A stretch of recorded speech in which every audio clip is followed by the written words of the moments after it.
बिस्मिल्लाहिर्रहमानिर्रहीम अस्सलाम वालेकुम। आज हम लोगों ने specifically recovery procedure for sales tax discuss करना है। ठीक है, इनकम टैक्स की रिकवरी प्रोसीजर को भी हम लोग सेपरेटली डिस्कस करेंगे। आज हम लोगों ने सेल्स टैक्स का रिकवरी प्रोसीजर डिस्कस करना है। This is very very important video, listen carefully, क्योंकि आप किसी भी वक्त स्ट्रक हो सकते हैं in recovery notice and you must know their sequence, their time limitation and their importance. ठीक है, so that you can take measures before time, so you can save yourself from consequences and many other types of glitches in future. Let's talk about sales tax recovery procedure.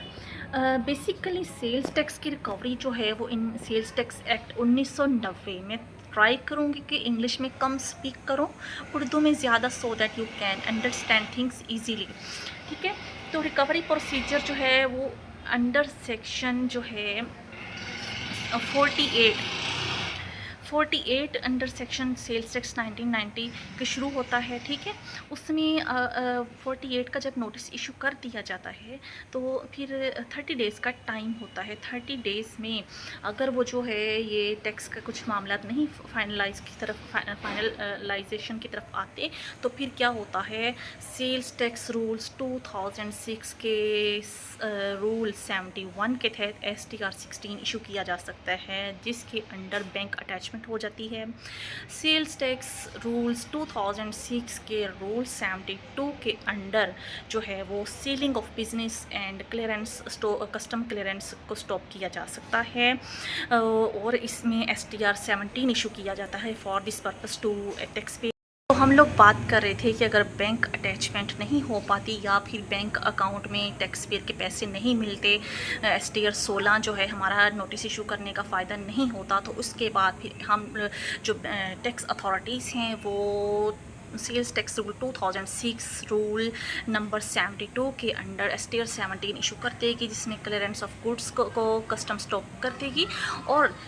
जो है वो आपका जो ceiling of business की तरफ भी जा सकता है, मींस 38 का ऑर्डर भी हो सकता है। थर्ड पॉइंट की तरफ अगर हम जाएं, फिर भी अगर रिकवरी के इश्यूज़ बन रहे हैं तो है जो हम लोग क्या करते हैं, रूल 73 के तहत डिमांड नोट एक इशू करते हैं STR 14। ठीक है, जिसके तहत उसको इन्फॉर्म किया जाता है, उसकी हिस्ट्री बताई जाती है STR 16 एंड STR 17 की, और एक this is a type of warning letter, and after that जो है उसको STR 18 under rule 74 sales tax rules 2006 के तहत जो है वो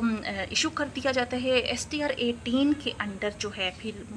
उस पर्सन की, उस टैक्स पेयर की मूवेबल एंड इनमूवेबल प्रॉपर्टी को क्या किया जाता है, अटैच कर दिया जाता है।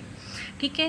लेटर लिखा जाता है तहसीलदार को, या फिर लेटर लिखा जाता है मुतलका जितने भी अदारे हैं जहाँ जहाँ उस पर्सन की, या फिर एक्साइज एंड टैक्सेशन को भी लिखा जाता है, जहाँ जहाँ मीन्स कि उसकी मूवेबल प्रॉपर्टीज़ मीन्स व्हीकल्स, गाड़ियाँ, मोटरसाइकिल, और इमूवेबल प्रॉपर्टी मीन्स के प्लॉट्स, हाउस ETC, तो शॉप्स वगैरह, इस टाइप की जो भी प्रॉपर्टी उसको जो अटैच करवा दिया जाता है। तो ट्राई करें कि जो कोऑपरेट करें और रिस्पॉन्सिबल सिटीज़न बने स्टेट के, सो दैट आप एक दफ़ा अगर इन चीज़ों में स्ट्रक हो जाए, आपका बैंक अटैच हो जाए, तो आपको उसको डी अटैच करते में भी काफ़ी लेंथी प्रोसीजर अडॉप्ट करना पड़ता है, जिसमें आपका वेस्टेज ऑफ टाइम होता है और आपकी जो बिजनेस